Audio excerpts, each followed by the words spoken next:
Hawks lose 4-2 to the Nashville Predators as the Hawks return to play after a 3-week break from the Olympics. They looked rusty out there, which could be understandable, but unacceptable at that. With the fact that the Hawks had a mini training camp in season, with taking the Olympic break into factor. The Hawks only had one Olympian. They should have been well rested and well put together for a game against Nashville. They lose it 4-2 in Nashville. Spencer Knight played well. There were way too many turnovers in this game. Way too many. Giving up the puck in bad areas. Burakovsky. Also, Lechunov had a couple fumbles in this game. But there were too many turnovers that cost them this game. It was rough. It looked bad. And the Hawks find a way to lose the game. Probably they should have been ready for in the first place, but they weren't, and they lost. Shots on goal per period. 9-8 in favor for the Blackhawks in the first. 5-12 in favor for Nashville in the second. 9-6 in favor for the Blackhawks in the third. Total shots on goal, 23-26. Nashville. Hawks went 1 for 5 on the power play, having a total of 6 minutes on a power play in the first period in the first 10 minutes of play. They didn't go score on any of them. Hawks did get a power play goal in the third period of play, but it doesn't matter. The Hawks lost this game, and the Hawks gave up their only time when they were on the shorthanded unit. Nashville went 1 for 1. That's not good. Special teams need some work. And we knew our PK is the number 1 ranked PK in the league, giving up a power play goal with 5 seconds left on that goal on that power play for Nashville. It was rough. It was really rough. It was way too many turnovers in the defensive zone. Burakovsky clearly back to his same ways of turning the puck over in bad areas. Lechunov had some rookie gaps, but also looked rusty out there. It was a weird game. Spencer Knight played well. Connor Bedard was probably the best player on the ice between both teams. That's saying a lot. Also, Bedard back at center for the first time since injuring his shoulder. And I felt like he did pretty well at the dot. So let's get into it. First period of play, the Hawks come out blazing. They get a couple power plays, and they don't do much with them. However, the Hawks do have momentum, moving the puck, getting opportunities, but turning the puck over in the neutral zone and defensive zone. And this is what led to Nashville to get on the board first. The Hawks were battling, getting a couple chances, going over on the power play, going over 3 in the first 6, going 6 minutes on the power play. And in the first 10 minutes of play, Nashville gets opportunities. They were moving the puck.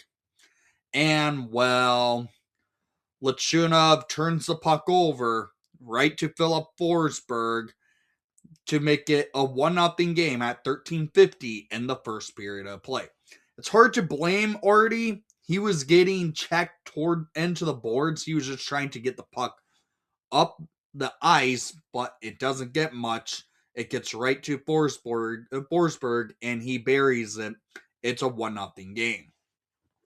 So it's 1-0 Nashville. We go into the second period. Hawks down by 1. Hawks, though, come out moving the puck well. And it's number 98 getting your on the board. At 4:13 in the second period, scored by number 98, Connor Bedard. His 24th of the season. Assisted by number 20, Ryan Green. To tie the game all up, it's 1-1. Connor Bedard with an absolute beauty of a snipe past Annunen to make it a 1-0 game. Great pass by Green, and deservedly, he got acknowledged by Bedard as soon as he scored, because that pass by Green, getting it to Bedard right in the slot to snipe it, was a nice pass. Hawks on the board, and they continued to press. Hawks had a couple more opportunities. Bedard had a breakaway. Great pass by Murphy, and it got saved by Annunen.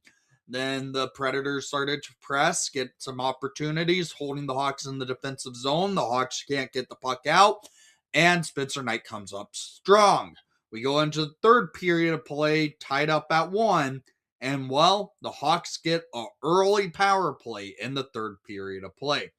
At 3:16 on the power play, scored by number 59, Tyler Bertuzzi, his 26th of the season, assisted by number 86, the Olympian, Teuvo Teravainen, and number 6, Sam Renzel, to make it a 2-1 lead for your Chicago Blackhawks.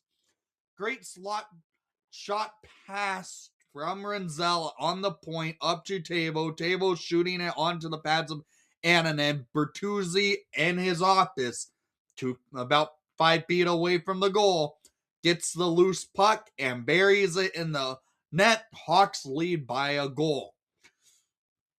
However, that lead does not hold up, because 4 minutes later, Nashville was able to tie it on a power play of their own.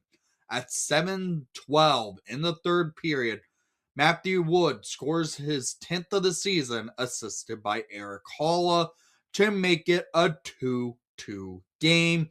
This was as the penalty was expiring, Wood puts it in, and the Predators tie it all up.